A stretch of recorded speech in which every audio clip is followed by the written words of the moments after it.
Vamos a ver los tipos de motores de corriente continua. Esto es muy parecido a lo que hemos visto de los generadores, los tipos. Bueno, entonces, los motores de corriente continua se clasifican dependiendo de cómo se genera el campo magnético principal, ¿vale? Es decir, el que está en el estator. Y se clasifican en dos grupos. Los que emplean imanes permanentes para generar ese campo magnético principal y los que utilizan electroimanes. ¿Vale? Dentro de los que utilizan electroimanes tenemos dos categorías. Los que utilizan excitación independiente y los que son autoexcitados. Luego, dentro de los autoexcitados, pues en función de cómo estén conectadas las bobinas de excitación al inducido, tenemos excitación en derivación, excitación en serie, excitación compound. Esto es igual que lo que hemos visto con los generadores. Vale, la excitación independiente, entonces, es aquella en la que una batería proporciona la corriente necesaria para la excitación. Entonces, vemos aquí como si tenemos aquí la bobina del estator de excitación, pues esta corriente proviene de una batería. ¿Vale? Estos motores son capaces de mantener relativamente constante la velocidad de giro, independientemente de la carga, y presentan un par medio-bajo. Bueno, luego pasamos a, dentro de los autoexcitados, el primer tipo, que es la excitación en derivación. Esto lo vemos en la imagen, esta es la imagen. Entonces aquí la bobina de excitación se conecta en paralelo con el inducido. El campo magnético principal entonces aquí es constante al estar conectada la bobina directamente a la batería. El campo magnético del inducido depende de las revoluciones. Entonces, cuando aumentan las revoluciones, aumentará la fuerza contraelectromotriz, como hemos visto. Cuando el motor empieza a girar, la intensidad que circula por el inducido es máxima y el par es máximo, justo al principio. Pero el valor del par no es muy alto, porque el flujo del inductor permanece constante, con un valor moderado, aunque el flujo del inducido, cuando está girando, sea elevado.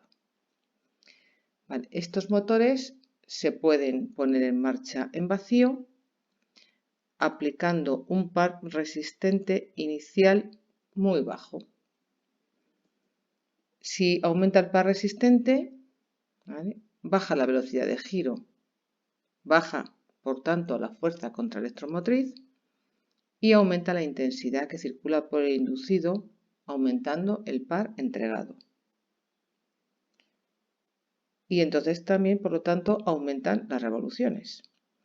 Al final se alcanzan las revoluciones que había inicialmente. En resumen, estos motores de corriente continua SUN proporcionan un par de arranque pequeño, pero son capaces de mantener las revoluciones prácticamente constantes. Se usan en ventiladores de equipos de aviónica, en bombas eléctricas de combustible, limpiaparabrisas, inversores, etc., donde se requiera una velocidad de giro constante. Vale, el segundo tipo de los autoexcitados eran la excitación en serie. ¿Vale? Esta es la excitación en serie. La excitación en serie, la bobina de excitación, se conecta en serie con el inducido. La característica principal de este tipo de motores es que tienen un elevado par que proporcionan cuando empiezan a girar. Se emplean básicamente como motores de arranque. ¿Vale? El par que necesitan es muy importante porque con un motor muy pequeño necesito empezar a dar las primeras vueltas a un motor de combustión que tiene un elevado peso, ¿vale? Por lo tanto, se requiere este elevado par. Cuando empieza a girar estos motores, la fuerza contraelectromotriz es prácticamente cero y la intensidad es máxima, tanto en el inducido como en el inductor, porque están en serie. ¿Vale? se consiguen flujos magnéticos elevados tanto en el inductor como en el inducido. Y también un elevado par. Cuando aumentan las revoluciones, aumenta la fuerza contraelectromotriz y baja la intensidad, y entonces se evita que se quemen los conductores. La velocidad de giro depende de la carga. Cualquier cambio en el par resistente, ¿vale?, varía las revoluciones. No es aconsejable conectarlos en vacío porque tienden a embalarse y puede dañarse el inducido. Cuando se conectan en vacío empiezan a girar muy deprisa y se puede dañar el inducido. No es aconsejable conectarlos, los usos son como motor de arranque de motores de pistón o de turbina, también para accionamiento de flaps u otras aplicaciones que requieran un elevado par inicial. Si usamos este tipo de motor en actuadores de dos posiciones, como podría ser un tren de aterrizaje, un portón, en el que tengo una posición que es abierto, otra cerrado, o arriba abajo, en fin, hay dos posiciones. Entonces aquí necesito invertir el sentido de giro del motor. Necesito que una vez gire en un sentido, por ejemplo para bajar, y para subir pues gire en sentido contrario. ¿Vale? Entonces, para cambiar el sentido de giro se cuenta con dos bobinados de excitación. ¿Vale? Uno para subir, otro para bajar. Estos bobinados de excitación están enrollados en sentido contrario, de manera que la polaridad del campo magnético es contraria. ¿Vale? Entonces, como la polaridad del campo magnético aquí es contraria en uno y en otro, pues las fuerzas de Lorentz cambian el sentido.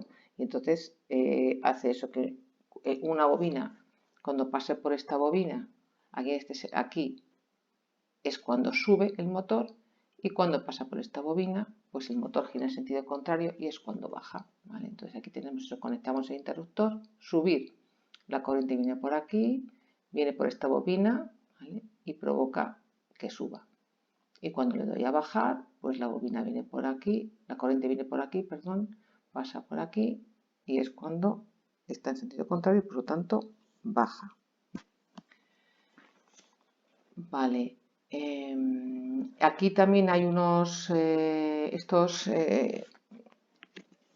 interruptores son interruptores de final de carrera, ¿vale? Cuando llega abajo del todo, pues hay un interruptor que se pulsa y entonces se abre. Vale. El tercer tipo de excitación era excitación compound. Vale, aquí entonces el bobinado es un bobinado mixto que tenemos una bobina de excitación conectada en serie y otra conectada en paralelo. ¿Vale? Tengo los dos tipos. Son capaces entonces estos motores de mantener unas revoluciones constantes, como lo que pasaba en los tipos UNS, y proporcionan un elevado par inicial porque tienen también otra bobina conectada en serie. ¿Vale? Dentro de estos tenemos dos categorías, los acumulativos y los diferenciales. Los acumulativos, el campo magnético de la bobina de excitación en paralelo se suma al campo magnético de la bobina de excitación serie, pero puede predominar una u otra bobina. Si predomina la excitación en serie, pues entonces tenemos es parecido al motor serie. Y la bobina en paralelo se encarga de evitar el exceso de velocidad cuando se conecta el motor en vacío. Se emplea para arrancar la planta de potencia de algunas aeronaves cuando se necesitan bajas revoluciones. Si predomina la bobina en derivación, el motor es capaz de mantener las revoluciones más o menos constantes y de entregar un par inicial moderadamente alto. Se emplea en bombas hidráulicas o de combustible, actuadores de flaps, tren de aterrizaje, etc. Y luego tenemos los diferenciales. En los diferenciales, el devanado en paralelo está arrollado en sentido contrario al devanado en serie. Entonces, mantiene revoluciones constantes con cargas moderadas.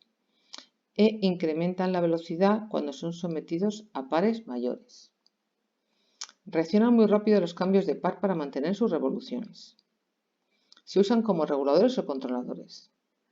En función de cómo estén conectadas las bobinas Shunt con el inducido, hay de dos tipos. Derivación larga, que vemos que es la que hemos visto, igual que esta, y derivación corta, ¿vale? Que está conectado aquí.